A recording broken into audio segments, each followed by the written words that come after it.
जानकीकान्तस्मरणम्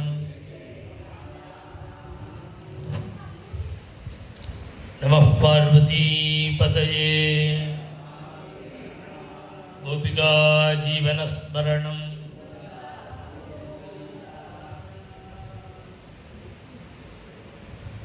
बोला पुण्डलीकवरदा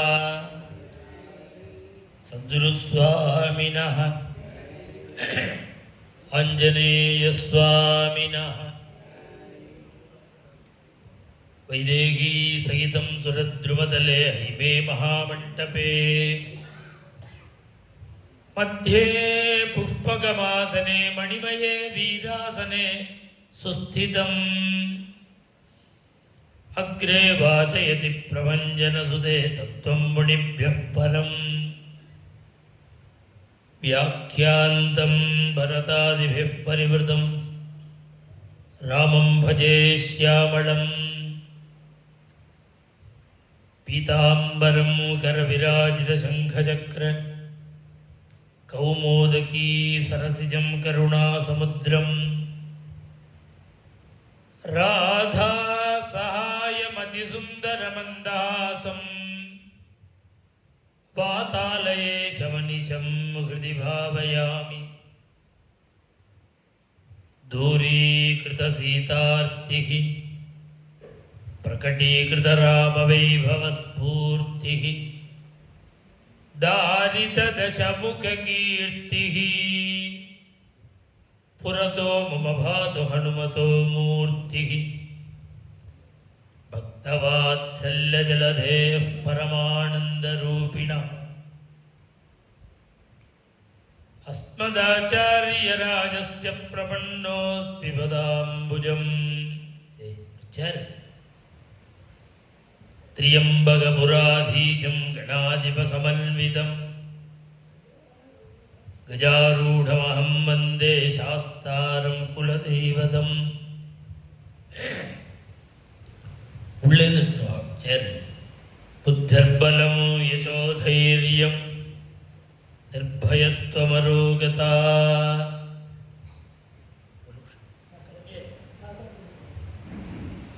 அஜாட்யம் வாக்படுத்வஞ்ச ஹனுமத் ஸ்மரணாத் பவேத் தேயம் சதா பரிபவக்னமபீஷ்டதோகம் तीर्थास्पदं शिवविरिञ्चिनुतं शरण्यं प्रत्यार्तिगं प्रणतपालभवाब्धिपोतं वन्दे महापुरुषते चरणारविन्दम् सकृदेव प्रपन्नाय तवास्मीति च याचते अभयं सर्वभूतेभ्यः ददाम्येतद्व्रतं मम.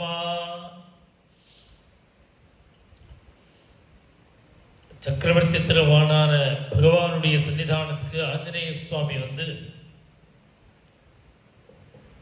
திவ்யமான சூடாமணியை கொடுத்து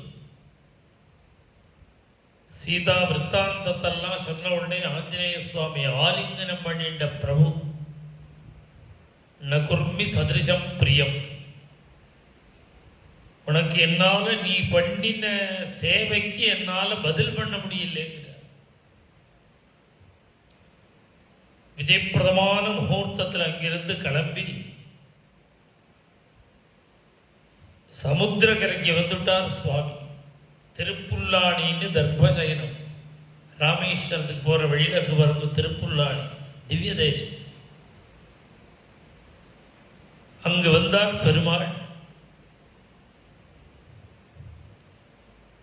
அதற்குள்ள லங்கையில ஆஞ்சநேய சுவாமி வச்ச அக்னி அணையறதுக்கு ஒரு வாரம் ஆச்சு. ஆதாய தேனைவ ததாஹலங்காம் நமாமிதம் பிராஞ்சலி அஞ்சனேயம்.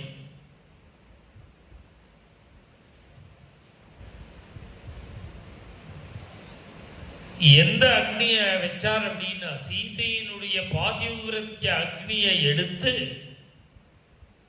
லங்கையை எரிச்சுட்டு வந்துட்டாராம் ஆஞ்சநேய சுவாமி. அக்னி கூட அந்த ஊர்லேருந்தே எடுத்துக்கிட்டார். உடனே மந்திராலோசனை பண்ணினா ராவணன். அன்னைக்குதான் சீதையை தூக்கின வந்த விஷயத்தை சொல்றான். அதான் அதேயா சமயா சீதா பத்யௌ தசரதாத்மஜௌ. பிரச்சனையை சொல்லிட்டு தீர்வு சொல்லுங்கோன்னு அசம்பிளியில சொன்னா அதுக்குதான் மந்திராலோசனைன்னு பேரு.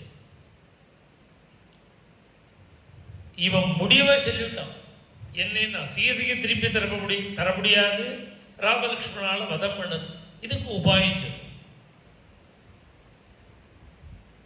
ஒவ்வொருத்தரும் எழுதுன்னு ஒவ்வொன்று சொல்றா. கும்பகர்ணனே கோபிச்சண்டா ராவணனே.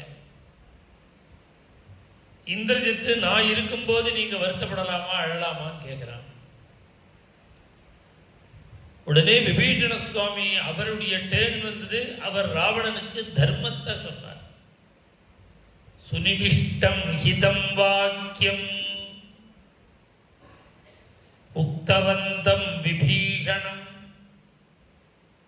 எது ராவணனுக்கு ஸ்ரேயஸோ அதை சொன்னார்.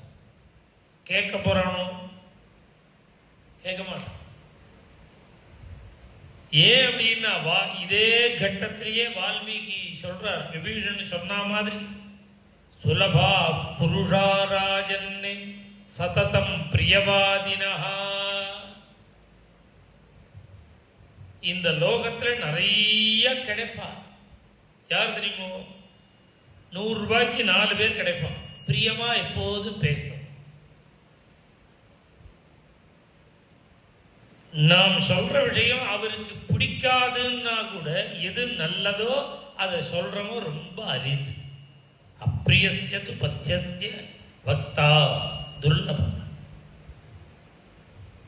ஒரு கால் யாராவது ஒருத்தர் நம்முடைய அப்பிரியத்தை கூட கவலைப்படாமல் நமக்கு எது நல்லதோ அதை நமக்கு சொன்னாலும் அதை கேட்கறது துர்லபம். ஸ்ரோதாச்ச துர்லபம். சொல்றவனும் அரிது, நமக்கு நல்லது சொல்றாளேன்னு அதை கேட்கிறவனும் அரிது.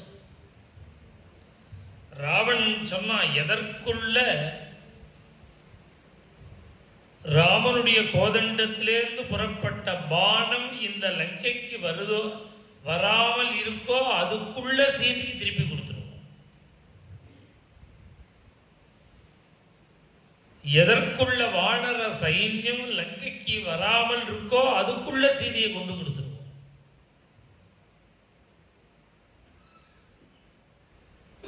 இப்படி இல்ல பிரதீயதாம் தாசரதாய மைதிலி. இதை விட ஹிதமா சொல்ல முடியாது.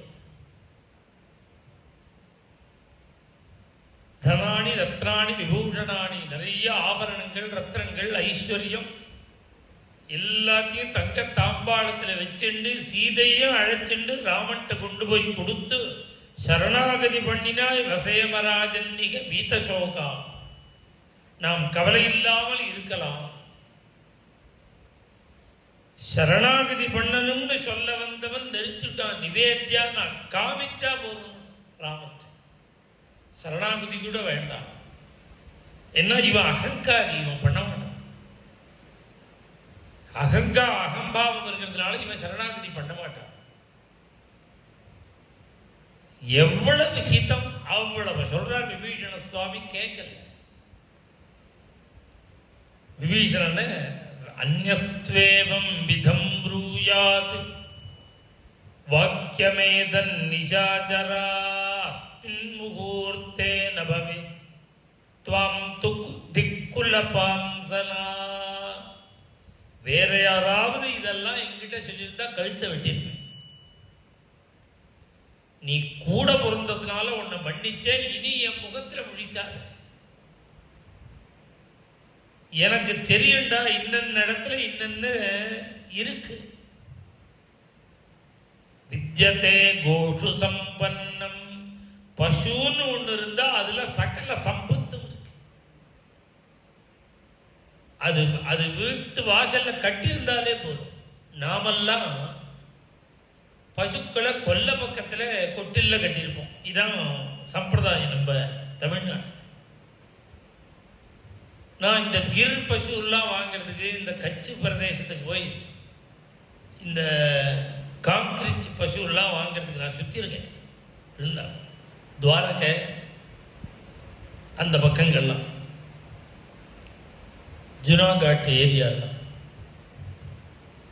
கிட்டத்தட்ட ஒரு 500 கிலோமீட்டர் சுத்தளவுக்கு சுற்றியிருக்கேன் வண்டியில் பசுக்களை பார்க்கறதுக்கு. ஒரு 2 தடவை 3 தடவை போயிருக்கேன். நான் பார்த்தது என்ன அங்கேன்னா, வீட்டுக்கு முன்னாடி கோசாலை.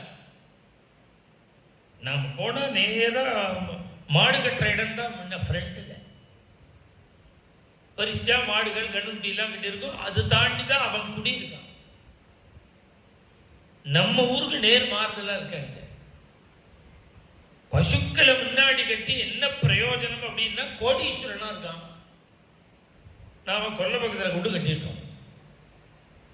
அவன் பசுக்களை ஆத்து வாசல்ல கட்டியிருக்கான். ஃபேனை போட்டு இருக்கான். அழகா தரையெல்லாம் போட்டு அவன் வெளியில போனா மாட்டை பார்க்கணும், உள்ள வரும்போது பசுவை பார்க்கணும். அப்படி கவனிக்கிறான். இப்படி பசுக்களை ஒரு 10 பசு நான் முதல்ல வாங்க போகும்போது பார்த்தேன். அவன் வீட்டு வாசல்ல ஒரு டிராக்டர், ஒரு மாருதி காரு, 2 பைக்கு, இது இத்தனையும் வச்சுருக்கான். மாடை வச்சிருக்கு. வெறும் பசுக்கள் தான் இருக்கு. அவன்கிட்ட இந்த சொத்து இருக்கு. நான் முதல்ல அவன் பசுக்கள் கட்டி இருக்கிறத பார்த்தே. அப்புறம் வீட்டுக்கு வரணும்னா வீட்டுக்கும் போயிட்டேன். வெண்ணெய் கொடுத்தான். நான் சொல்றது 15 வருஷம். அந்த வெண்ணெய் ஃப்ரிட்ஜில் எல்லாம் வைக்கல. அவன் வீட்டில் தான் ஏதோ ஒரு டப்பாவில் போட்டு வச்சிருக்கான், தூக்கில் வச்சிருக்கான். கொண்டு வந்து கொடுத்தா கத்தியால் இருக்கிற மாதிரி இருக்குது. அப்படி இருக்கு வெண்ணெய். அவன் சொன்னான் கிலோ 500 ரூபான்னு. அப்ப நான் சொல்றது 15 வருஷம் முன்னாடி கிலோ 500 ரூபான்னு. இத்தனூண்டு தான் ஒரு கண்ணுக்குட்டி இருக்கு. ஒரு 4 அடி தான், 3 அடி 4 அடி உயரம் இருக்கு. கிடையாது கண்ணுக்குட்டி. ஒரு 20-25 கண்ணுக்குட்டி வச்சிருக்கான். என்ன விலைன்னு கேட்டேன். 40,000 ரூபாங்கிறான். அந்த அளவுக்கு காசு. இது இந்த மாடெல்லாம் பார்க்கலாம். வெளியில சிட்டிக்கு போனோம்னா ஜோரா கார்ல போயிடுறான். டிப்டாப்பா பேண்ட் ஷர்ட்லாம் போட்டு ஜோரா போறான். வீட்டுக்கு வந்தா சாதாரண வேட்டிக்கிட்டு சாணி ஆடுறான். இந்த ஐஸ்வர்யம் எப்படின்னா, வித்தியதே கோஷு சம்பன்னம். பசு இருந்தா ஐஸ்வர்யம். நம்ம கிட்டையும் பசு இருக்கு, அதை காணுமேன்னு நம்ம ஊருக்காரர்களுக்கு தோணும். அவள்லாம் எப்படி வச்சுக்கிறாளோ அப்படி வச்சுக்கணும். இழைச்சி இருக்கக்கூடாது, ஆரோக்கியமா இருக்கணும். அது சந்துஷ்டியா இருக்கும் பசுக்கள். அப்படி இருந்தாதான் ஐஸ்வர்யம். இத நான் சொல்லல, ராவணன் சொல்றான். வித்தியதே கோஷுசம். பெரிய கியாதி அடையணும்னா அது என்ன வழிங்கிறார் பீஷ்மாச்சாரியால். பசுவை ரட்சிக்கணுங்கிறார். நல்ல ஒரு பிரதிஷ்டை ஏற்படணும் அப்படின்னா கோசம்ரட்சணம் பண்ணினா டாப்ல கொண்டு வச்சிருவான். 33 கோடி தேவதைகள் வசிக்கிற இடம். ஆவாகனம் இல்லாமல். மகாலட்சுமிக்கு ஆவாகனம் கிடையாது, தேவதைகளுக்கு ஆவாகனம் கிடையாது. நித்தியம் இருக்கா பசுக்கள். அந்த பசு இருந்தாலே, அதுவும் பாரத தேசத்து நாட்டு பசு, இது இருந்தாலே மகாலட்சுமி நித்தியவாசம் பண்ணுவள். வித்தியதே கோஷு சம்பன்னம். உண்மையா கர்ப்பாஷ்டமத்தில் உபநயனம் பண்ணிட்டு வேதாத்தியனம் பண்ணிட்டு ஆச்சார அனுஷ்டானத்தோட கூட சத்பிராமணனா ஒருத்தன் இருந்தான்னா அவங்கிட்ட இயற்கையா பொறுமை இருக்கும். பிராமணே தமஹா. சில பேர் பரமாறும் பொழுது கொஞ்சம் வருவில வச்சா வருவில திங்கிறான், வடைய வச்சா வடைய திங்கிறான், பாயசம் திங்கிற, முந்திரி பருப்பு எடுத்து திங்கிறான், கேரட்டு போட்டா கேரட்டை திங்கிறான். அந்த பரிசேஜனம் பண்றதே பார்த்தா எல்லாம் பாதி பாதி இருக்கு. சத்பிராமணனா இருந்தா கை போகுமா? பிராமணே தம. பொறுமையா. உண்மையான பிராமண தர்மத்தில் இருந்தா அவனுக்கு கோபம் வரக்கூடாது. பொறுமையா. விஸ்வாமித்திரரையே பிரம்ம ரிஷின்னு இந்திரன் சொல்லும் பொழுது இந்த பொறுமைக்கு தான் பிரம்ம ரிஷின்னா பரீட்சை வச்சு.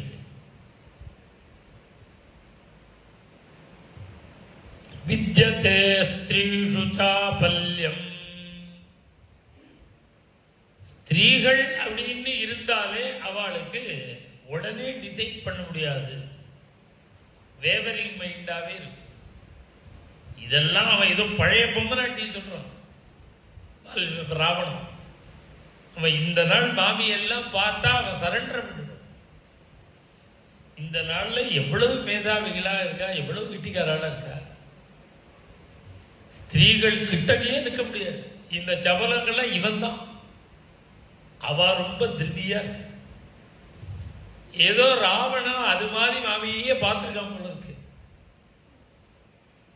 நம்ம ஊருக்கு பாரத அவன் சொல்றது யாரு தெரியுமோ, சிலோன் மாமிய விதேசம். வித்யதே ஸ்திரீஷு சாபல்யம்னு ராவணன் சொன்னது பாரத தேசத்து ஸ்திரீகள் அல்ல, அந்நிய தேசத்து ஸ்திரீகள். அவ ஊர் ஸ்திரீகள். நம்ம ஊர் ஸ்திரீகள்லாம் அப்படி இல்லை. இவாள்லாம் ரொம்ப டிசைட் பண்ணினா அதுலேயே நிற்பா. சபல சுபாவமே கிடையாது. இதுவா அதுவாங்கிற வேவரிங்லாம் கிடையாது. இது பேசிக்கா நாம புரிஞ்சுக்க வேண்டியது. ஸ்திரீஷு சாபல்யம்ங்கிறது நம்ம தேசத்து ஸ்திரீ இல்லை, விதேசம்.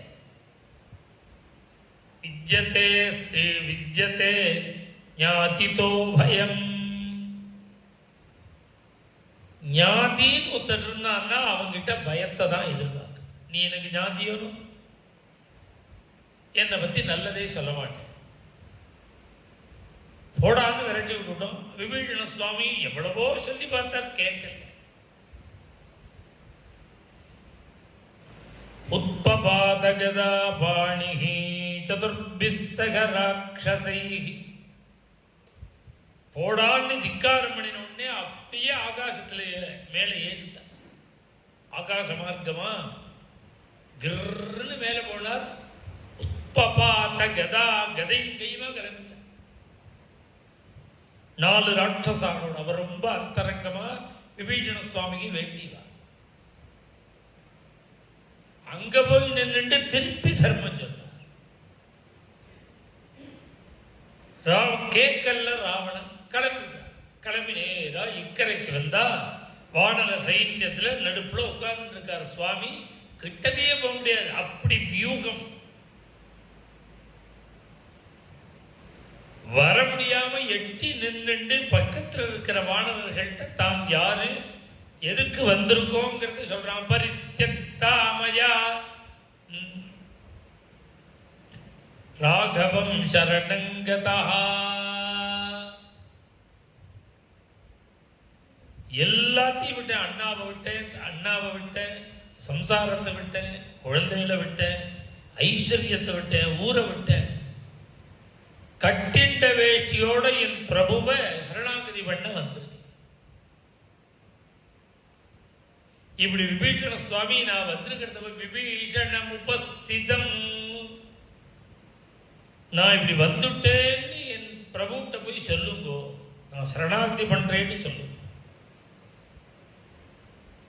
உடனே இந்த வானர்கள்லாம் சண்டைக்கு போய் சத்தம் போட்டு கோஷ்டி பூஜெல்லாம் வந்து அது என்ன சத்தம்னு விசாரிச்சா விஷயம் தெரிஞ்சது. சுவாமிகிட்ட வந்து சொன்ன, விபீஷணனா ராவணன் தம்பியா சரணாகதி பண்றா. சுவாமி பார்த்தா அழிச்சிருவா, குழுந்து படுத்து சுவாமி அழிச்சிரு.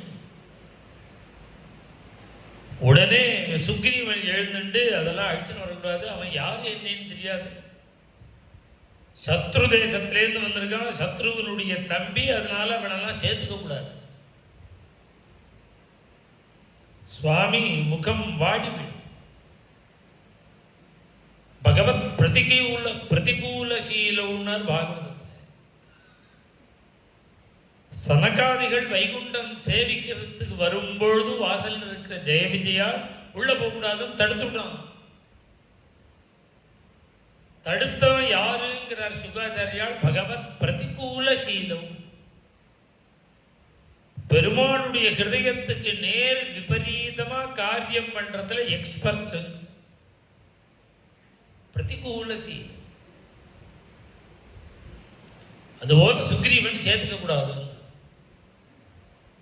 உடனே சுவாமி சொன்னார், அப்பா நாம உத்தரா வரல, கோஷ்டியா வந்திருக்கோம், ஆளுக்கால் அவ அபிப்பிராயத்தை சொல்லட்டும், அதுக்கப்புறம் சேர்த்துக்கிறதா வேண்டாமா பார்க்கலாம்னு சுவாமி சொல்ல,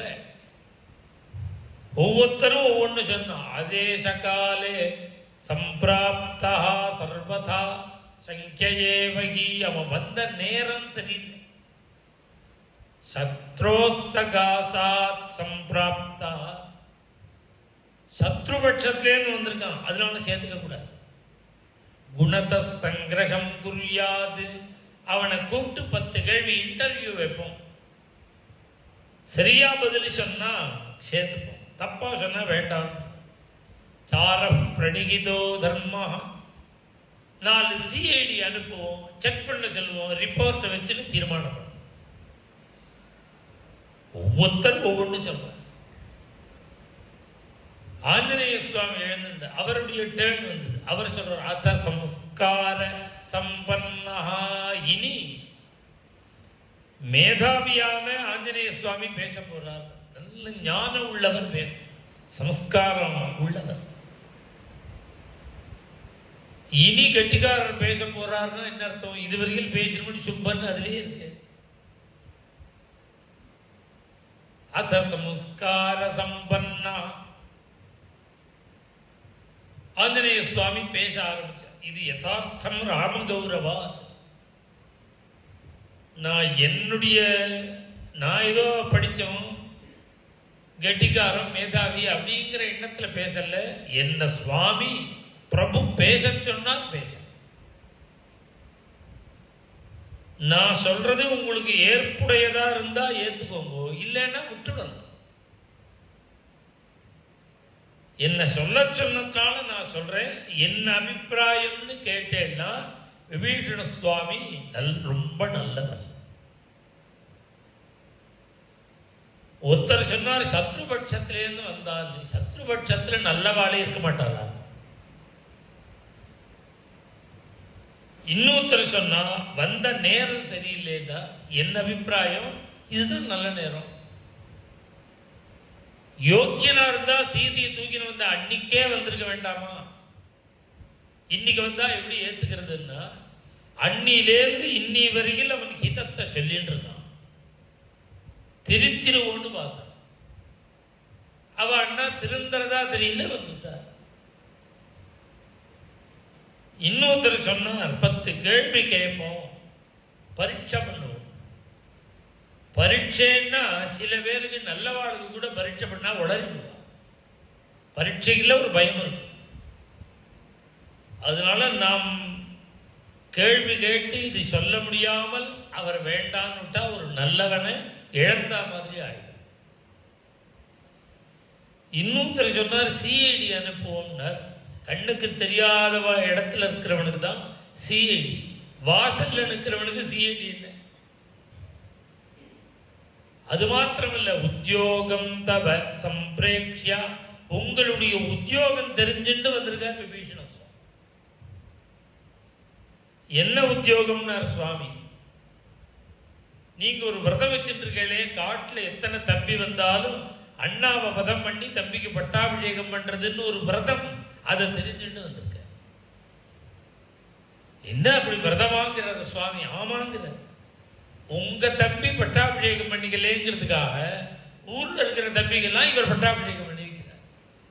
அப்பா வார்த்தையை சத்தியமா பண்றது.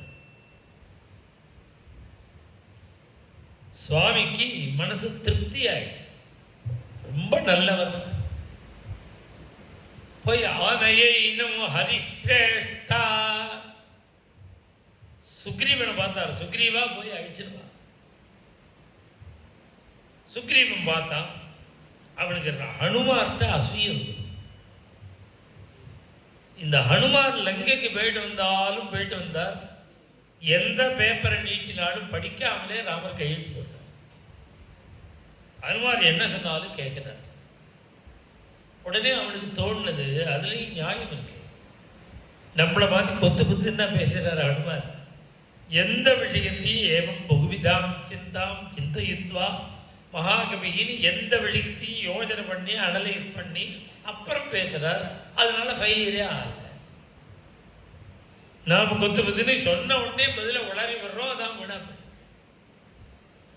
அவன் பார்த்தான் பீஷன் சுக்ரீவன், இனி நாமும் ஹனுமார் மாதிரி யோஜனை பண்ணி தான் பேசணும். சுவாமிகிட்ட கேட்டான், நான் இவனை சேர்த்துக்க கூடாதுங்கிறதுக்கு நல்ல ஒரு பாயிண்ட்டை சொல்றேன், எனக்கு ஒரு 1/2 மணி நேரம் டைம் கொடுக்கும். சுவாமி போருமா, 1 மணி நேரமா எடுத்துக்கோ. ஏன்னா ஒரு டம்ளரை 1 மணி நேரம் இந்த பெரிய தவளைக்குள்ள வச்சுட்டதுக்காக 2 டம்ளர் ஜலம் பிடிக்கும் போது உடனே வச்சு எடுத்தாலும் 1 டம்ளர் தான் பிடிக்கும். 1 மணி நேரம் தவளையிலேயே வச்சிருந்து எடுத்தாலும் ஒரு டம்ளர். அந்த டம்ளரோட கெப்பாசிட்டி 100 ml. அதுபோல சுக்ரீவனோட கெப்பாசிட்டி தான். யோஜனை பண்ணாலும் ஒண்ணுதான், யோஜனை பண்ணாட்டம் ஒண்ணுதான். யோஜனை பண்ண சுதுஷ்டோவாப்யதுஷ்டோவா கிமேஷ ரஜனீச்சரா ஈதிருஷம் யசனம் பிராப்தம். இவன் கெட்டவனோ நல்லவனோ அதை பற்றி நமக்கு ஒன்றும் விஷயம் இல்லை. ஒரே விஷயம், இவனை சேர்த்துக்க கூடாது. என்ன விஷயம்னா, சுவாமி எவ்வளவு பெரிய ஆபத்தில் அண்ணா மாட்டின்னு இருக்கார். சத்ருவான நாம எல்லாரும் இக்கரையில வந்து முகாம் போட்டுட்டோம். எந்த க்ஷணமும் யுத்தம் வந்துடும். ஏராளமான வானர சைன்யத்தோட வந்து நாம நிற்கிறோம். அண்ணா ராவணனோ பிராணபயத்தை அடைஞ்சிருக்கான். பிராணபயத்தை அடைஞ்சிருக்கிற அண்ணாவை கைவிட்டுட்டு வந்தவனா நம்மளை ரட்சிப்பான். இந்த பாயிண்ட கேட்டு குரங்கள்லாம் சந்தோஷம். அப்பா அவ ராஜா இப்பேற்பட்ட பாயிண்ட் சொல்லியிருக்க. இதை கேட்ட உடனே சுவாமிக்கு கொஞ்சம் சிரிப்பு வந்துடுது. சிரிச்சுட்டார். தான் சிரிச்சதை யாராவது புரிஞ்சுண்டாலான்னு பார்த்தா லட்சுமண சுவாமி மாத்திரம் புரிஞ்சுட்டார். ஏன் சுவாமி சிரிச்சார்னா, சுக்ரீவனை கூப்பிட்டார். சுக்ரீவா, இனிமே தயவு செஞ்சு அண்ணா தம்பி சப்ஜெக்ட்ல நீ அட்டன் பண்ணவே கூடாது. அது நீ பேசவே கூடாது. இவன் என்ன சொல்றான், பிராணாபத்தில் அண்ணா இருக்கும்போது அவனை கைவிட்டுட்டு வந்தவன் நல்லவன் இல்லைங்கிறான். சொல்றவன் யாரு? அண்ணாவை தான் அடிக்க முடியாம ஆளை வச்சு அடிச்சிருக்கான். மாசிக்கு நடந்துட்டு இருக்கு. இன்னும் வருஷாப்திகம் ஆகல. இவன் சொல்றான். அதான் சுவாமி சொன்னார், இனிமே நீ அண்ணா தம்பி சப்ஜெக்டே பேசணும்.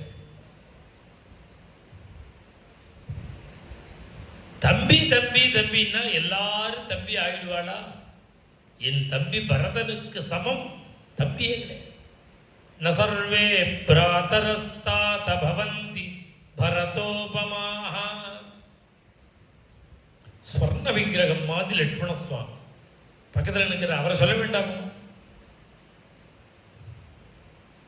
இவன் என்ன லட்சுமணனையும் பரதனையும் கம்பேர் பண்ணி பரதன் தான் பெட்டர்ன்னு பரதனை சொல்றாரா?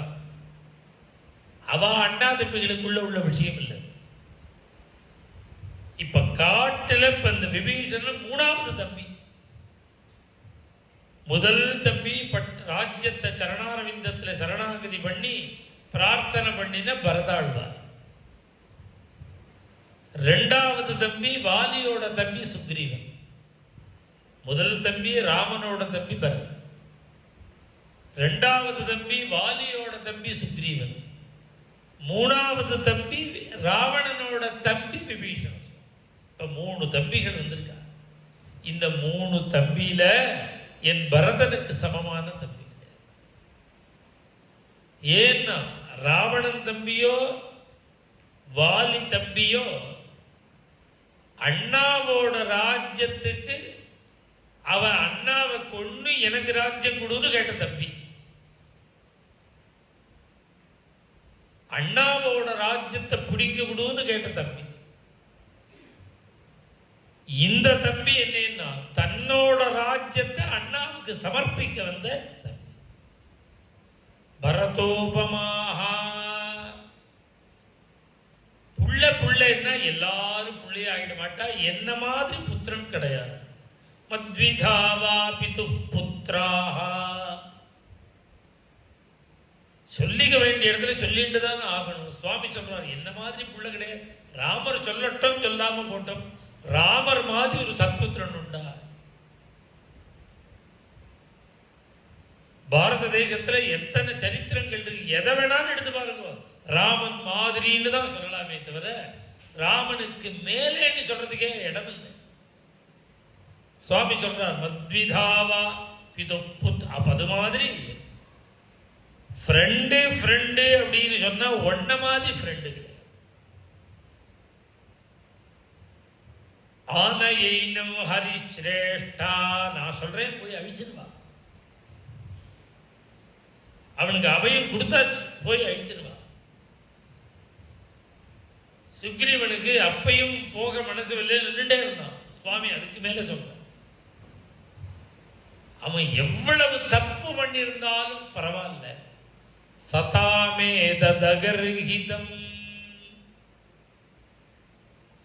எந்த தப்பு பண்ணினா சாதுக்கள்லாம் முகம் கொடுத்து கூட பார்க்க மாட்டாளோ அவ்வளவு தப்பு பண்ணிருக்கட்டும், அயோக்கியனா இருக்கட்டும். மித்ரபாவேன சம்பிராப்தம் நத்யஜேயம் கதஞ்சனா தோஷோ யத்யபி தஸ்ய ஸ்யாத் சதாமேதகர்ஹி. இந்த ஸ்லோகங்கள்லாம் இருக்கிறதுனால தான் நாமெல்லாம் பொழைச்சோம். இல்லைன்னா நமக்கெல்லாம் கதியே கிடையாது. சுவாமி என்ன சொல்றார்? தோஷோ யத்யபி. தோஷம் இருந்தாலும் சரி, எப்பேற்பட்ட தோஷம்னா அது சின்ன சின்ன தோஷம் இல்ல. சதாமேதகர்ஹிதம். சாதுக்கள்லாம் முகம் கொடுத்து பார்க்காத அளவுக்கு பாவம். அவ்வளவு பாவம் இருந்தாலும் எங்கிட்ட ஓடி வந்து ராமா நான் உன்னோட சகான்னு சொன்னா போதும். அவர் பெருந்தன்மையினால சகாங்கிறார். மித்ரபாவேன சம்பிரா. அப்படி வந்துட்டா நத்யஜேயம், ஒரு பொழுதும் கைவிட மாட்டேன். அவன் ஜென்மா முழுக்க என்ன சரணாகதி பண்ணணுங்கிற அவசியம் இல்லை. அவன் லைஃப்ல ஒரே ஒரு தடவை சகிருதேவ பிரபன்னாயா தவாஸ்மீதி ஜயாஜதே அபயம் சர்வபூதேப்யஹ ததாம்யே தத்விரதம் மம. இது என்னுடைய விரதம். ஒரு தடவை சரணாகதி பண்ணா போறோம். சரணாகதி பண்ண யோஜனை பண்ணா உன்னை சேர்ந்தவன்னு வாயால சொன்னா போறோம். அவனை எதிர்த்து உலகமே வந்தாலும் உலகத்தை ஜெயிச்சு அவனுக்கு அபயம் கொடுப்பேன். இது என்னோட விரதம். போய் அழிச்சிருவா. இது தாண்டியும் சுக்ரீவன் உடனே போகல.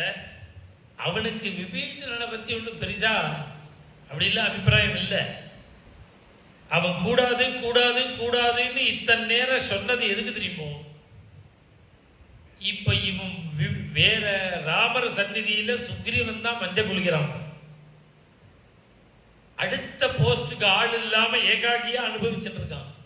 எதுக்கு இருந்தாலும் ராமர் சுக்ரீவன் தான் கூப்பிட்டு இருக்க. இந்த விபீஷண சுவாமி வந்தா நம்முடைய இம்பார்ட்டன்ட் போயிடுமோன்னு பயப்படுறான். அதனாலதான் அவரை வேற ஒன்றும் தோஷம் இல்லை, தனக்கு முக்கியத்துவம் போயிடுமோன்னு பார்த்தான். இது அசடனும் மனசரியாவது வச்சிருக்கலாம். அவன் கிளம்பும் போது சுவாமியை பார்த்து சொன்னான், பிரபோ நான் அழிச்சுன்னு வரேன். அந்த விபீஷணன் வந்த உடனே என்னை மறந்துடக்கூடாது, என்னை மறந்துடக்கூடாது, நீங்க என்னையும் கவனிக்கணும்னா அசடே போடான்னு. அவதான் அஞ்ஞானத்தினால சொல்றான். சுவாமி அழிச்சுன்னு வர சொன்னான். அவையும் கொடுத்தாச்சு அழிச்சிடும். பரித்யக்தா மயா லங்கா மித்ராணி ஜ தனானி ஜ பவத்கதம் மே ராஜ்யஞ்ச ஜீவிதஞ்ச சுகா. எல்லாத்தையும் விட்டேன். மயா லங்கா மித்ராணி, பந்துக்களை விட்டேன், வேண்டியவாளை விட்டேன். ஐஸ்வர்யத்தை விட்டேன், லங்கையை விட்டேன், சம்சாரத்தை விட்டேன், பத்னி புத்திராதிகளை விட்டேன், பந்துக்களை விட்டேன், அண்ணாவை விட்டேன், சகலத்தையும் விட்டுட்டு உங்களுடைய திருவடியே கத்தின்னு. இந்த விபீஷண சுவாமி சரணாகதி பண்ணின க்ஷேத்திரம் தான் திருப்புல்லாணி. ஒரு சில வருஷம் முன்னாடி திருப்புல்லாணி தரிசனம் பண்ண ராமேஸ்வரம் போனேன். போகும்போது திருப்புல்லாணி சேவிச்சுட்டு போவோன்னு போனேன். இங்க தாத்தாவோட சேவிச்சது 45 வருஷம் முன்னாடி சேவிச்சது. போய் சேவிப்போன்னு போனேன். நான் என்னோட ஒரு 20 பேர் தான் வந்திருந்தா. சேவிச்சுட்டு வந்தேன். வாச மண்டபத்தில் உட்காந்துட்டு விபீஷண சரணாகதி பிரவச்சனம். ஏன்னா அது சரணாகதி பண்ணின க்ஷேத்திரம். பெருமாள விபீஷண சுவாமி இப்ப சொல்லிட்டு இருக்கிற சரணாகதி பண்ணின இடம் தான் திருப்புல்லாணி தர்பசயனம். அங்கு இந்த சரணாகதி விபீஷண சுவாமி இப்படி பண்ணின உடனே பெருமாள் வாரி அணைச்சு தூக்கி அவையம் எல்லாம் பெருமாள் தேவரீர் திருக்கருணைன்னா சரணத்தில் விழுந்து திருப்பி சரணாகதி. சுவாமி சொல்றார், அப்பா அயோத்தியாம் ந பிரவேக்யாமி, ராவணாதிகளை சம்மாரம் பண்ணி உன்னை ராஜாவா பண்றேன் அப்படிங்கிறார் விபீஷண சுவாமிகிட்ட. எல்லாம் பெருமாள் கருணை. நான் ராஜாவா பண்றேன்னு சொன்னேனே, பண்ணுவேனோ மாட்டேனோன்னு கவலைப்படாத, சத்தியமே தத் பிரவீமிதே, சத்தியமா சொல்றேன்டா விபீஷணன். எல்லாம் தேவரின் திருக்கருணைன்னா சரணத்தில் விழுந்தா திருப்பி வாரி அணைச்சு தூக்கி நிறுத்தி, எந்த 15வது வருஷம் முதல் தேதி அயோத்திக்கு வரேன்னு வாக்கு கொடுத்துருக்கேனோ அந்த அயோத்திக்கு ராவணாதிகளை வதம் பண்ணி உன்னை லங்கைக்கு ராஜாவா பட்டாபிஷேகம் பண்ணாமல் போமாட்டேன். எல்லாம் பெருமாளுடைய திருக்கருணைன்னா சரணத்தில் விழுந்தான். பார்த்தார் சுவாமி, அப்பா நான் சொல்றேனே செய்வேனோ மாட்டேனோன்னு கவலைப்படாத, புராணனுக்கு மேல பிரிய வச்சிருக்கிற என் தம்பி 3 பேர்ல ஆட பிடிக்க சொன்ன திரிபிஸ்தயர் பிராத்ரிபிஷபே. எல்லாம் பெருமாளுடைய திருக்கருணைன்னு சரணத்தில் விழுந்தான். பார்த்தார் சுவாமி, லட்சுமணனை கூப்பிட்டார். லட்சுமணா, இன்னும் இந்த 10 தலை பூச்சி ராவணனை வதம் பண்ணி என்னடா பட்டாபிஷேகம்? ராவணவத அப்புறம் பண்ணிப்போம், பட்டாபிஷேகத்தை முதல்ல பண்ணி. சமுத்திரா ஜலமானயா, தீர்த்தம் கொண்டான்னு சொல்லி விபீஷண சுவாமிய கிழக்க பார்க்க உட்காந்து வச்சு, ஏவ முக்தஸ்து சௌமித்ரிகி அபியஷிஞ்சத் விபீஷணம் மத்தியேவானர முக்கியானம் ராஜானம் ராமசாசனாத். அவனோட 4 ராட்சசால் வந்திருக்கா, அவளை விட்டு பட்டாபிஷேகம் இல்லை. சௌமித்ரிகி லட்சுமண சுவாமி சங்க தீர்த்தத்தினால பட்டாபிஷேகம் பண்ணி, அக்கரையில உள்ள லங்கா ராஜ்யத்தை இக்கரையில பட்டாபிஷேகம், வந்த உடனே பட்டாபிஷேகம் ராஜாவா பண்ணினார். இது பொதுவா ராவண சம்மாரம் ஆகி ராஜ்யத்தை கைப்பற்றி அப்புறம் பட்டாபிஷேகம். இதான் ரூல். சுவாமி ரூலை மாத்தி முதல்ல பட்டாபிஷேகம், அப்புறம் ராவணவதம். பட்டாபிஷேகம் ஆச்சு. எப்படியுமே சமுத்திர தரணம் பண்றதுன்னு ஒரு மந்திராலோசனை பண்ணினா விபீஷண சுவாமி என்ன பண்ணினா, இப்ப நாம சரணாகதி பண்ணோம், ராமர் ஏத்துட்டாரோ, அதுபோல ராமர் சரணாகதி பண்ணட்டும் சமுத்திர ராஜாவை குறிச்சு அவர் ஏத்துன்றவர் வழி சொல்லுவார். சமுத்திரம் ராகவோ ராஜா சரணம் கந்துமர்ஹதி. விபீஷண சுவாமி இப்படி ஒரு அபிப்பிராயம் சொன்னார். சுவாமி என்ன பண்ணார், உடனே தர்பைய பரத்தி தர்பையில பள்ளி கொண்டார். 3 நாள் தர்பசயனம் அப்படின்னு பேரு தூக்கு. கையில தர்பைய தரிச்சுண்டு பவித்திரத்தை தரிச்சுண்டு அந்த தர்பசயனத்தில் பெருமாள் அப்படி பள்ளி கொண்டார். 3 நாள் ராஜா வரல. பார்த்தார் சுவாமி, 3 நாள் ஆச்சு வரலன்னு உடனே சாப்பமானய சௌமித்ரே, ஹே லட்சுமணா எழுடாவில்லைன்னு. இந்த லோகம் இருக்க சாதுவா இருந்தா மதிக்க. பிரசமச்சமாஜீவ ஆர்ஜவம் பிரியவாதிதா அசாமர்த்தியம் பலம் தேதே நிர்குணேஷு சதாம் குணா. இந்த லோகம் மோசமா போனதுனால சாதுக்களுடைய குணங்கள்லாம் செல்லுபடியாகாது. பிரசமச்ச பொறுமையா இருக்கிறது, சாந்தமா இருக்கிறது, பொறுமையா இருக்கிறது, நேர்மையா இருக்கிறது, அன்பா பேசுறது, சாமர்த்தியத்தை காட்டாம யதார்த்தமா இருக்கிறது, இது எல்லாம் பலிக்கு இந்த காலத்துல சரியா வராது. என்ன காலம் மோசமா போச்சு, இதெல்லாம் சாது லட்சணம். அப்படி இருந்தா யாரும் அசடுன்னு உட்காந்து வச்சிருவோம். வேற என்ன பண்ணினா லோகம் மதிக்கும் தெரியுமோ? ஆத்ம பிரசம்சினம் துஷ்டம். தன்னை பத்தி சொல்லிக்கணும். இப்போ பிரவச்சனமே பண்ண என்னை பத்தி சொல்லிட்டே இருக்கு. நான் எப்பேற்பட்டவன் தெரியுமா? நான் அதை பண்ணேன், அந்த வருடம் அதை பண்ணேன், இந்த வருடம் இதை பண்ணேன், இந்த காரியம் பண்ணேன், இது மாதிரி என்னை பத்தி நான் சொல்லணும். நான் புரியறதுக்காக என்னை பத்திங்கிறேன். யாரோ அவளை பத்தி சொல்லி சும்மாவாது பஸ் ஸ்டாண்ட்ல மீசியை முறுக்கி சொல்லணும். நேற்றுக்கு தான் திருவாரூர் பஸ் ஸ்டாண்ட்ல 2 பையன் என்னை பார்த்து முறைச்சாங்க, கையை பிச்சு எறிஞ்சு விட்டேன், இடுப்பை ஒடிச்சு விட்டேன். அப்படி சொன்னா சம்பந்தமே இல்லாம கிட்டக்கு வந்து, அண்ணன் ஒரு சோடா சாப்பிட்றீங்களா, ஒரு சர்பத்து வேணுமான்னு கேட்போம், கொண்டு வரட்டமா. பாக்கி பேருக்கெல்லாம் டிக்கெட் போட மாட்டான் கண்டக்டர், இவருக்கு அண்ணனுக்கு எந்த ஊருக்கு போடுறதுன்னு அங்கேருந்தே கேட்பான். இது என்ன ஆத்ம பிரசம்சினம் துஷ்டம். எதுக்கு எடுத்தாலும் அடி உதயன்னு கிளம்புறது. இவனை கண்டுதாண்டா லோகம் பயப்படும். சாதுக்களா நாம் சரணாகதி இல்லாம பண்ணினா சமுத்திரராஜா வருவனா என்ன? எடுவில்லை. சராம்ச்சா ஆசி பானங்களை எடு, ஆக்னேயாஸ்திரத்தை போட்டு உப்பு ஜலத்தை உறிஞ்சிடுறேன்.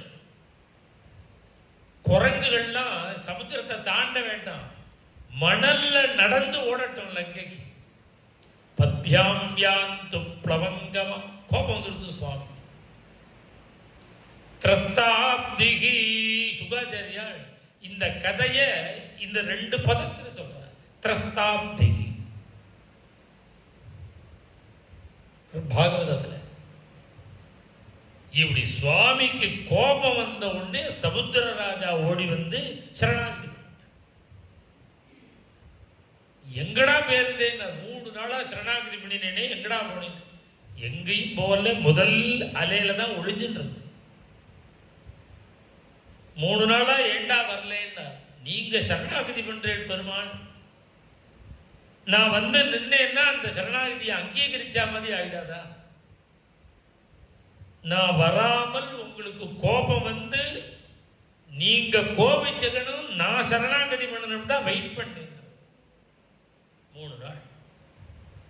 சுவாமி யோஜனை கேட்டார், எப்படி சமுத்திரத்தை தாண்டது? பவுண்டேஷன் போட்டு கட்ட முடியாது. நலன்னு ஒரு குரங்கு இருக்கு, அது தொட்டா அந்த கல்லு முதக்கும், அப்படி ஒரு வரம். பாறைகள் எல்லாம் கொண்டு வர சொல்லி நலனை தொட சொல்லி கட்டினேன்னா ஈஸியா முதக்கும், அப்படியே கட்டி கொண்டு போயிடும். வானவர்கள்லாம் கல்லெல்லாம் கொண்டு வந்தா நலம் தொட்டு தொட்டு கொடுப்போம். அதனாலேயே நல சேது. ராமர் கட்டினதுனால ராம சேது. இப்ப நம்ம பாலத்துக்கு கூட, நம்ம ஆசிரமத்தில் கட்டியிருக்கிற பாலத்துக்கு கூட கிருஷ்ண சேது. நமக்கு அந்த பாலம் மாதிரி இது ஒரு பாலம் ராமசேது. இதுல தான் ஒரு கதை. இந்த இப்ப 7 நாட்டு சனி, அஷ்டமத்து சனி, இந்த ஜென்மச்சனி, இது மாதிரி எல்லாம் இருக்கு பாருங்க. பாத சனி, கண்ட சனி, அப்புறம் பிரய சனி, இது மாதிரி அதெல்லாம் ஜென்மச்சனி. இதெல்லாம் இப்ப கதையில கேட்டுட்டு பாவம் இந்த டிவியில் இவையில கேட்டுட்டு எல்லாருக்கும் பித்த பிடிச்சா மாதிரி. ஏன்னா ஒவ்வொருத்தருக்கும் அவன் சொல்றதெல்லாம் நமக்காகவே சொல்ற மாதிரி இருக்கு. அவன் சொல்ற ஒவ்வொரு பலனும் நமக்காகவே பார்த்துட்டு சொல்ற மாதிரி இருக்கு. இந்த ஏழரை நாடு இந்த எம்எஸ் வாத்தியார்னு ஒருத்தர் இருந்தார், ரொம்ப வேண்டியவர் குடும்பத்துக்கு. அவர் சொல்லுவார், குரு 3க்கு வந்தா என்ன, 4க்கு வந்தா என்ன, 3க்கு வராரே குரு பயிற்சி வரப்போறது இல்லை, 3ல் குரு வராரே வந்தா என்ன அப்படின்னா, 3ல் வந்தா என்ன, வந்துட்டு போட்டோம். அவர் சொல்லுவார், வந்தா வந்துட்டு போட்டோமே, வந்தா என்னன்னு கேட்டா அவரே சொல்லுவார், என்ன கேட்க வேண்டாம் உனக்கே தெரியும் பார். என்ன தெரியும்னு கேட்டா சொல்ற, 12 வருஷம் முன்னாடி 3க்கு வந்தார் அவர், அன்னைக்கு என்ன பண்ணாரோ அதுதான் பண்ணுவார். எல்லாருக்குமே வருஷத்துக்கு ஒரு தடவை மாறுறாருன்னு 12 வருஷம் முன்னாடி இதே தான் வந்திருக்காரு. அன்னைக்கு என்ன பண்ணி நீ விடாபடலையோ, இன்னைக்கு இருக்கியோ அது மாதிரி இருப்பேன், அது மாதிரி இருப்பேன்.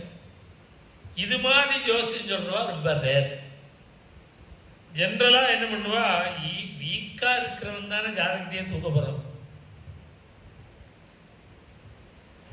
ரொம்ப வீக்கா இருக்கிறவன் தானே ஜாதகத்தையே தூக்க போறான். அப்ப அவளுக்கு நீங்க ரொம்ப சிரமப்படுறேன், அவன் படுறதுனால தானே வந்திருக்கான். அது மாதிரி இப்ப சனி பயிற்சி ஆயிடுச்சு. இது சில பேர் என்ன சொல்றா, இது வாக்கிய பஞ்சாங்கப்படி ஆகல, திருநள்ளாறுலாம் சனி பயிற்சி அங்கீகரிக்கல, திருக்கணிதத்துல இது அவா தீர்மானம் பண்ணக்கூடாது. இந்த பஞ்சாங்கம் போடுறவாள் தீர்மானம் பண்ணக்கூடாது. அவஸ்தப்படுறா மதியெல்லாம் அவன் தீர்மானம் பண்ண. அவனை கேட்டா அவன் சொல்லுவான், நீங்க இந்த வருஷம் சனி பயிரல்லேன்னு சொன்னா இன்னும் ஒரு வருஷம் எவன் அவஸ்தப்படுறது. இந்த 7.5 வருஷங்கிறது 8 வருஷமா போயிடும். இந்த 7.5 நாட்டு சனி 7.5 வருஷங்கிறது 8 வருஷமா போயிடும். இந்த வருஷம் இல்லைன்னா அவ்வளவுலாம் எங்களால எக்ஸ்டெண்ட் பண்ணி போனஸ் எல்லாம் தாங்காது. அதனால எங்களை பொறுத்தவரைக்கும் திருக்கணிதப்படி தாண்டிட்டார். எல்லாரும் அப்படிதான். அவளுக்கு உள்ள சிரமம் வந்தா நீ திருக்கணிதமாவது வாக்கியமாவது முதல்ல உள்ள விஷயத்தை பாரு, ட்ரபிள் நீங்கணும். அதுக்கு பொதுவாக சொல்லுவா, ஒவ்வொரு இடத்துலையும் இந்த செழிப்பயிற்சிக்கு நிறைய பரிகாரங்கள்லாம் நடக்கிறது. நம்ம ஆசிரமத்துல ஏகதின சுந்தர காண்டம் தான். ஒரே நாள்ல சுந்தரகாண்டம். நம்ம ராமன் 7 நாள் சுந்தரகாண்டம். இன்னைக்கு 5வது நாள் ஏகதின சுந்தரகாண்டம். தினம் ஒரு நாளைக்கு முதல் சர்க்கத்திலேருந்து 68 சர்க்கம் இங்கதான் நடந்துட்டு இருக்கு. 5 நாள் பூர்த்தி ஆயிடுச்சு, இன்னும் 2 நாள் பாக்கி. இப்படி சுந்தரகாண்டம் நடந்துட்டு இருக்கு. இந்த சுந்தரகாண்டத்துக்கு சனிக்கு என்ன சம்பந்தம்னா, என்ன சம்பந்தம், இது ஜோசியாள்லாம் ஒத்துக்கிறாளோ ஒத்துக்கலையோ, எங்க பெரியவாள்லாம் சொல்லுவோம். அஷ்டமத்து சனி, ஜென்மச்சனி, 7 நாட்டு சனி, இது மாதிரி சனி எந்த அவஸ்தை வந்தாலும் நீ கவலையே படாத, சுந்தரகாண்ட பாராயணம் பண்ணி சரியாகும்.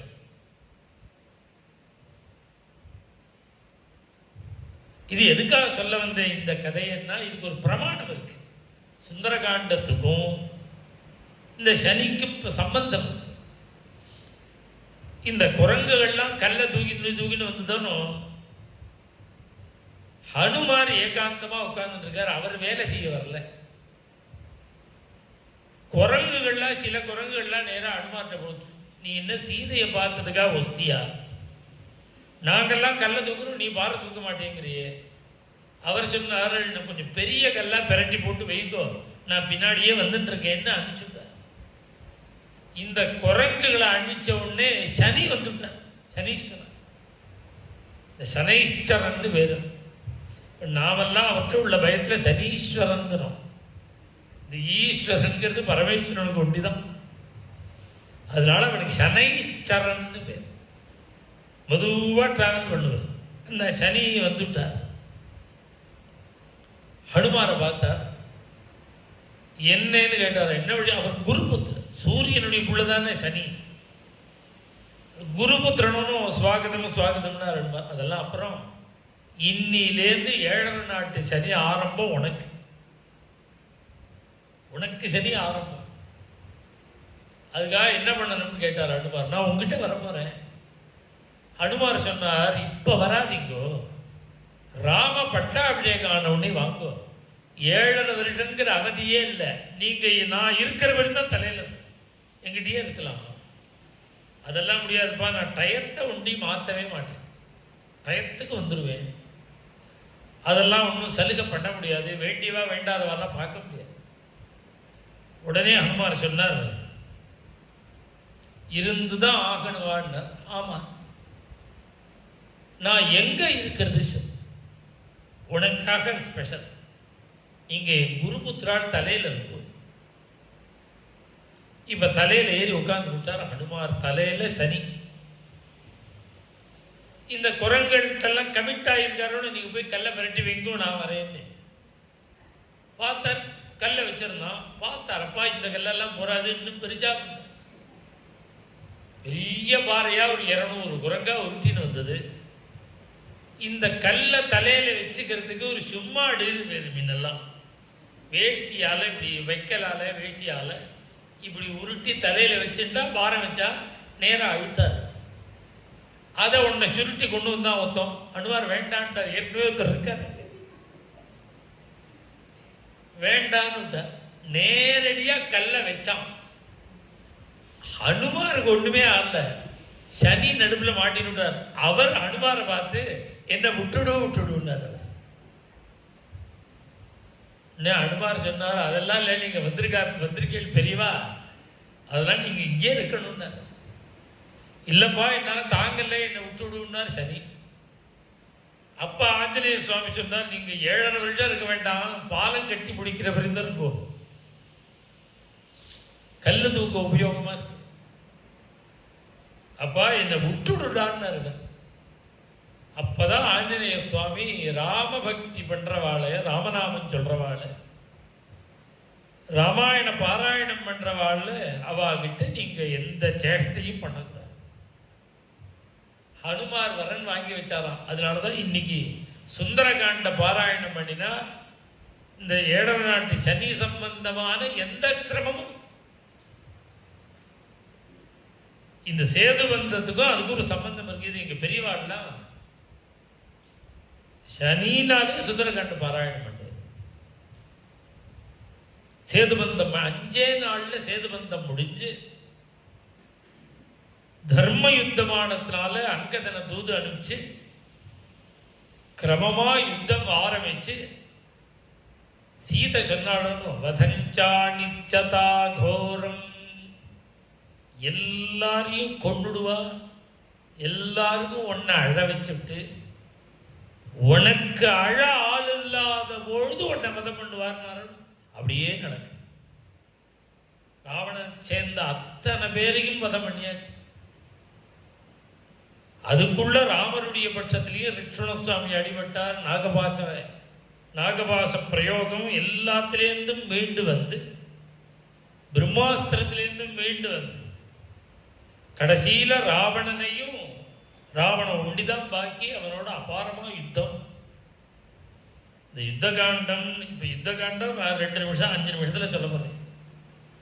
நான் இங்க விஸ்தாரமா ராமாயணம் சொன்ன பொழுது இந்த யுத்த காண்டம் ஒரு சத்தம் விடாம சொல்லியிருந்தேன். அதுல பார்த்தா அந்த யுத்தத்தினுடைய அமைப்பு அவ்வளவு அழகா போர் அடிக்காம இருக்கும். அப்படி வர்ணிச்சிருக்கார் வால்மீகி. ராவணனை நிறுத்தி ஒரு பானத்தை போட்டார், ஆடி போயிட்டான் ராவணன். ஒரு பான பிரயோகம் பண்ணினார், 10 தலையை அறுத்து தள்ளி, அப்பாட ராவணவதம் ஆச்சுன்னு நினைச்சார். பானம் வந்து விழுந்து எங்கேருந்து வருதுன்னு பார்த்தா திருப்பி தலை முளைச்சுடுச்சு. இது மாதிரி 100 தடவை, ஏவமேவ சதம் 100 தடவை தலை முளைச்சுடுச்சு. உடம்பு முழுக்க பான குவியலா பண்ணி அவனுக்கு வில் ஒரு அம்பை எடுக்க முடியல, தொடுக்க முடியல, அப்படி ராவணனை பண்ணிவிட்டார். ராவணனுடைய சாரதி கொஞ்சம் பின்னோட்டம் எடுத்து தனியா ஏகாந்தமா போய் பானங்கள் எல்லாம் பிடுங்கி மருந்து வச்சு ராவணனை ஆஸ்வாசப்படுத்திட்டு இருக்கார். அந்த நேரத்துல சுவாமி யோஜனை, என்ன யோஜனைன்னா, நாம பரமாத்மான்னு பிரகடனப்படுத்தாமல் இந்த ராவணனை எப்படி சம்ஹாரம் பண்றது அப்படின்னு யோஜனை பண்ணிட்டு இருந்தாராம் சுவாமி. ததோ யுத்த பரிஸ்ராந்தம் சமரே சிந்தையா ஸ்திதம். இந்த ஆதித்ய ஹிருதயம் முதல் ஸ்லோகம். சமரே சித்தையா ஸ்திதம். கவலைப்பட்டாங்க. என்ன கவலை ராமருக்குன்னா, கொல்ல முடியுமா முடியாதான்னு இல்ல, பரத்வ பிரகடனம் வினா கதம் ஜெயிச்சு, நாம் பரமாத்மான்னு காமிக்காமல் இவனை எப்படி வதம் பண்றதுன்னு யோஜனை பண்ணிட்டு இருக்கும் பொழுது அகஸ்தியாச்சாரியால் வந்து, ராம ராம மகாபாகோ ஸ்ருணுகுஹ்யம் சனாதனம் ஏன சர்வானரீன் வத்சா சமரே விஜயிஷ்யசி ஆதித்ய ஹிருதயம் புண்ணியம் சர்வசத்ரு விநாசனம் ஜயாவகம் ஜபேன் நித்யம் அக்ஷயம் பரமம் சிவம் சர்வமங்களமாங்கல்யம் சர்வபாப பிரணாசனம் சிந்தாசோக பிரசமனம் ஆயுர்வர்தனமுத்தமம் ரஷ்மிமந்தம் சமுத்யந்தம் தேவாசுர நமஸ்கிருதம் பூஜயஸ்வ விவஸ்வந்தம் பாஸ்கரம் புவனேஸ்வரம். ராமருக்கு ஆதித்ய ஹிருதயத்தினுடைய பெருமையெல்லாம் சொல்லி, உனக்கு ஐஸ்வர்யத்தை கொடுக்கக்கூடியது, ஜெயத்தை கொடுக்கக்கூடியது அப்பேற்பட்ட ஆதித்ய ஹிருதயத்தை நான் உபதேசம் பண்றேன்னு ஆதித்ய ஹிருதயத்தை உபதேசம் பண்ணினார் அகஸ்தியாச்சாரியா. திரிராச்சம்யா பூர்த்தியாச்சு. 3 முறை ஆச்சமனம் பண்ணிட்டு சுவாமி ஜபிச்சார். அதுக்குள்ள ராவணன் வந்து அந்த இந்திரன் அவனுடைய தேர் அனுப்பிச்சுட்டான். தரையில நின்றுட்டு நீங்க யுத்தம் பண்ணக்கூடாது, தேர்ல நின்றுட்டு யுத்தம் பண்ணுங்கிறான் இந்திரன். இந்திரன் வந்து செல்ஃபிஷ். யோக்கியனா இருந்தா யுத்தம் ஆரம்பிச்சன்னைக்கே தேர் அனுப்பிச்சிருக்கணும். போற ட்ரெண்டை பார்த்துட்டான். இது தீர்மானமா ராவணன் இனிமே ஜெயிக்க முடியாது, எலெக்ஷன் மாதிரி தான், ஜெயிக்க முடியாதுன்னு தெரிஞ்சின்ற உடனே ராமருக்கு தேர் அனுப்புறான். தேர் அனுப்ப இவரும் தேர்ல இருந்து யுத்தம் பண்ணி பிரம்மாஸ்திர பிரயோகம் பண்ண அது ராவணனுடைய மார்புல புகுந்து உயிரை பிடுங்கிட்டு பூமியிலையும் புகுந்து ராவணஸ்ய ஹரன் பிராணானு விவேச தரணீதலே உள்ள புகுந்துருச்சு. உள்ள இந்த பானம் பூரா ராவணவதம் ஆன உடனே புஷ்பமாரி பொழிகிறா தேவதை.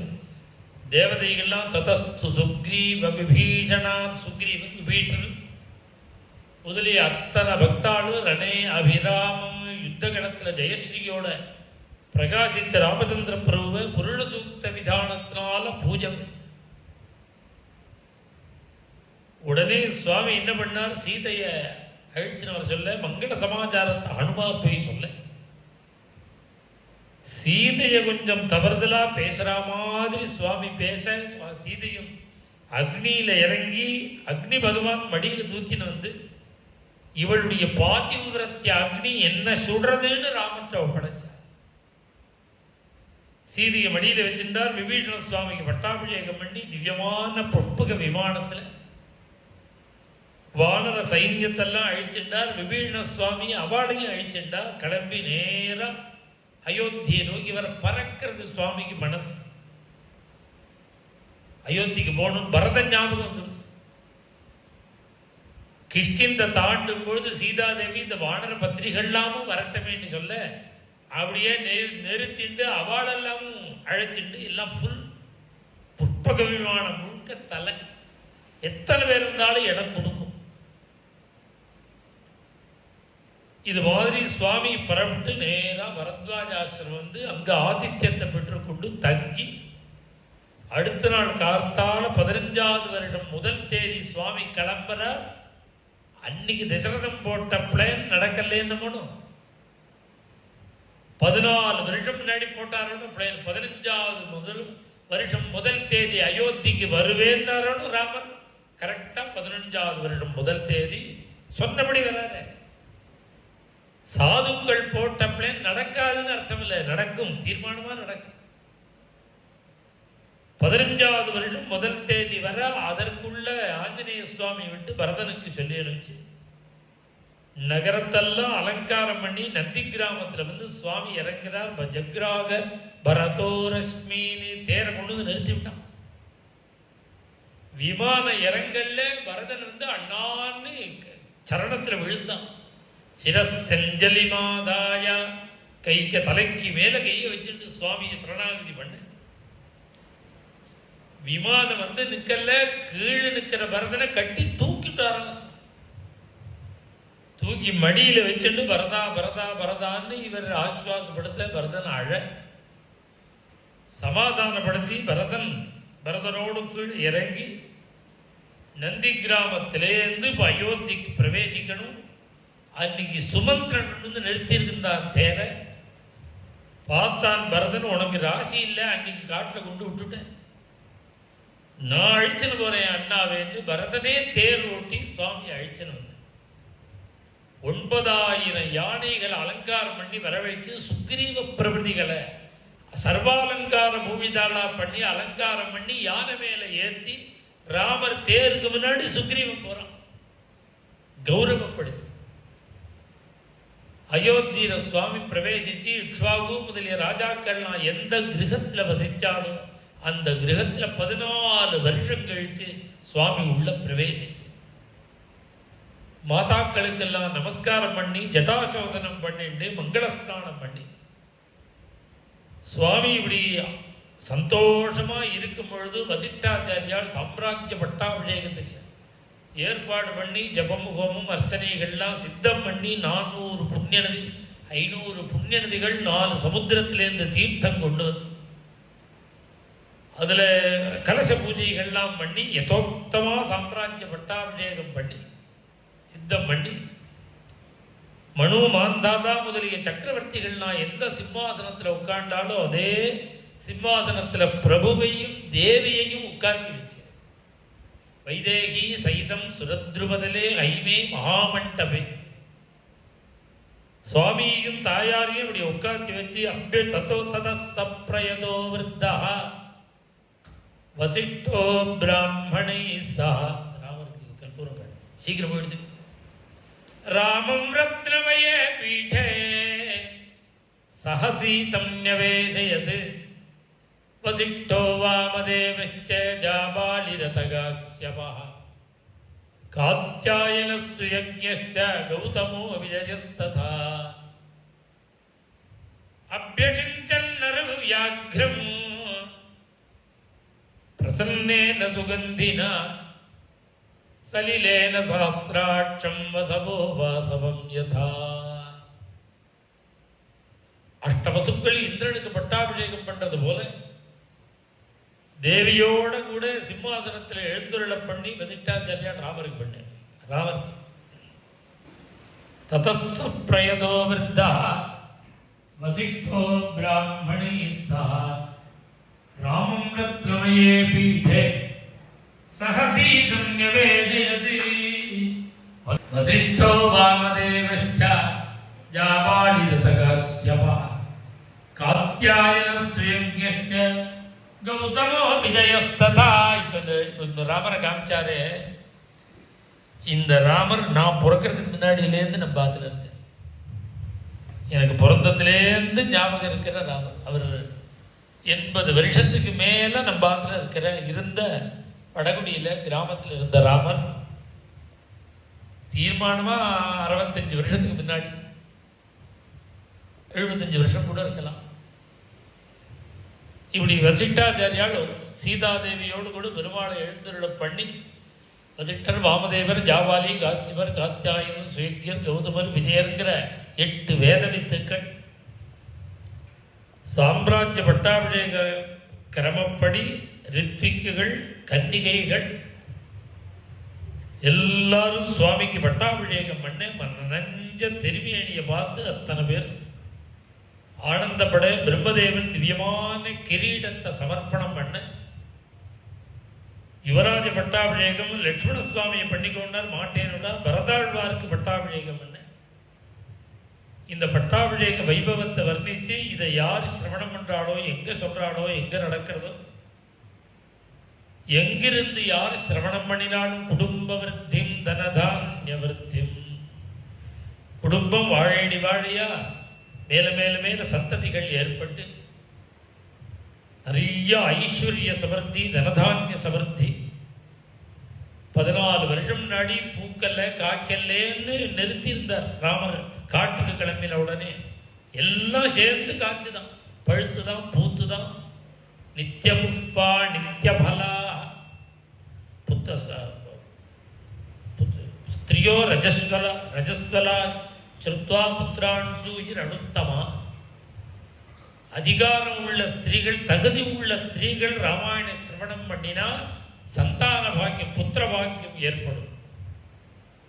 இது மாதிரி நிறைய பலஸ்ருதி இல்லான்னு சொல்லி சத்தியவச்சதான வால்மீகி இப்படி ராமாயணம் சொன்னார், பட்டாபிஷேகத்தை வர்ணிச்சார்னு குஷலவாள் ராமருடைய சன்னிதானத்தில் பட்டாபிஷேகத்தை வர்ணிச்ச பிரகாரம் ஏதோ ஸ்ரீராமநவமி மகோத்சவ புண்ணிய காலத்தில் இந்த 9 நாட்களாக ராமச்சரித்திரம் சொல்ற பாக்கியம், கேட்கிற பாக்கியம்.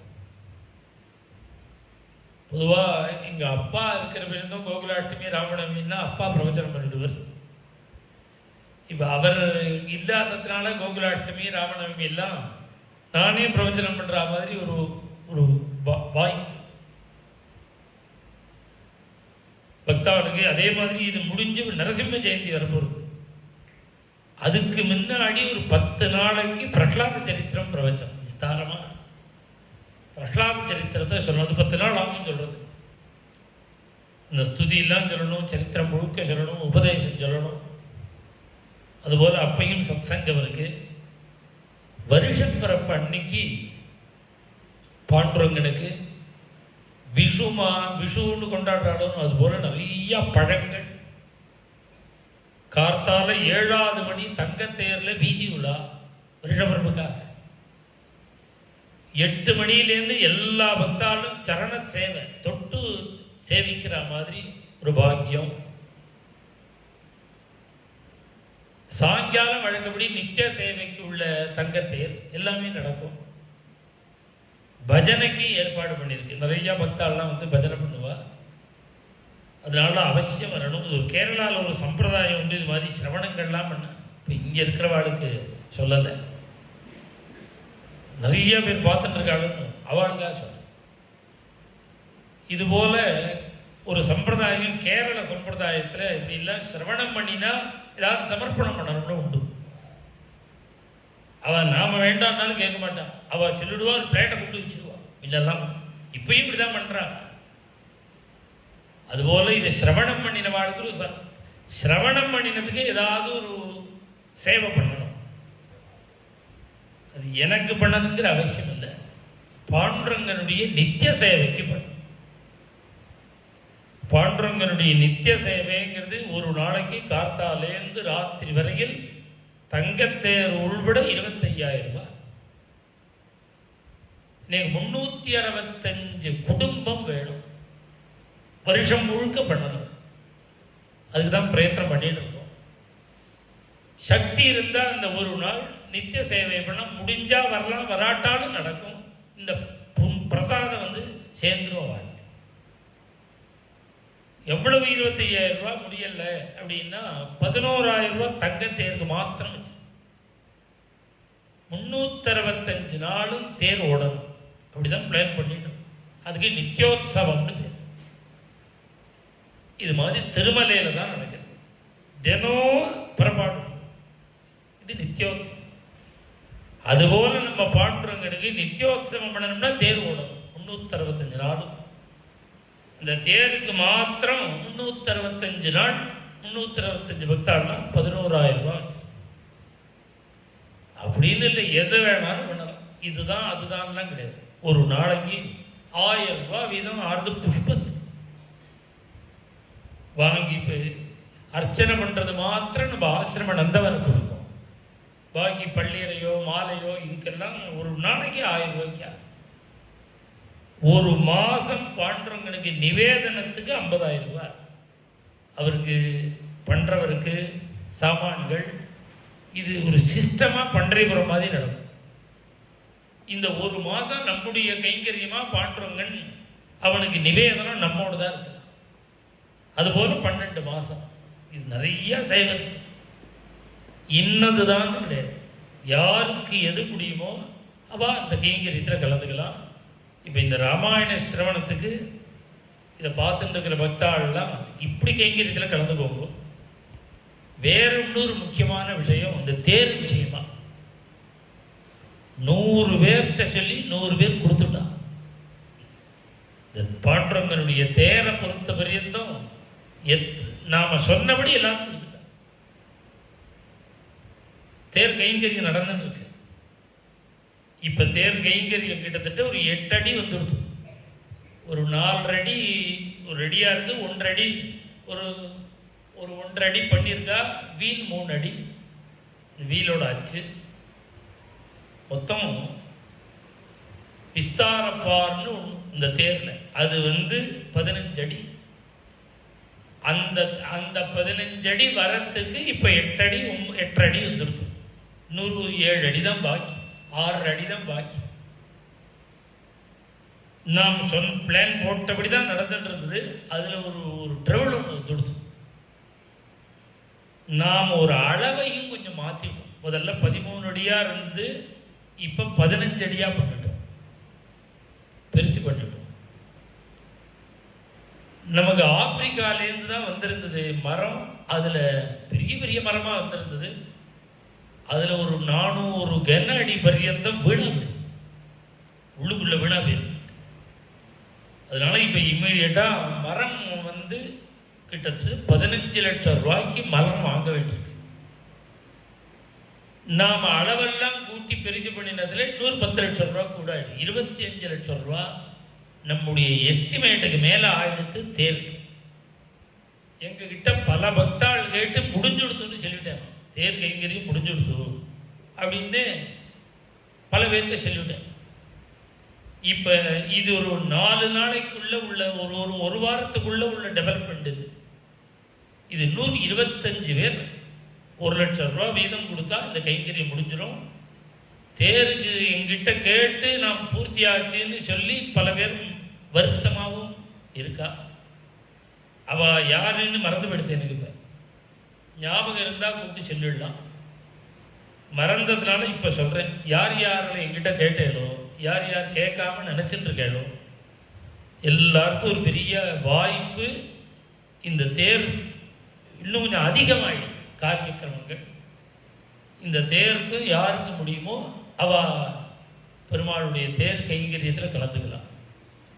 மேலே இப்போ உடனே 6 மணிக்கு 6:30 மணிக்கு தீபாராதனை, 7 மணிக்கு தங்கத்தேரில் பாண்டுரங்கன் எழுந்துடும். ஜானகீகாந்த ஸ்மரணம் சத்குரு சுவாமினா அஞ்சனேய சுவாமினா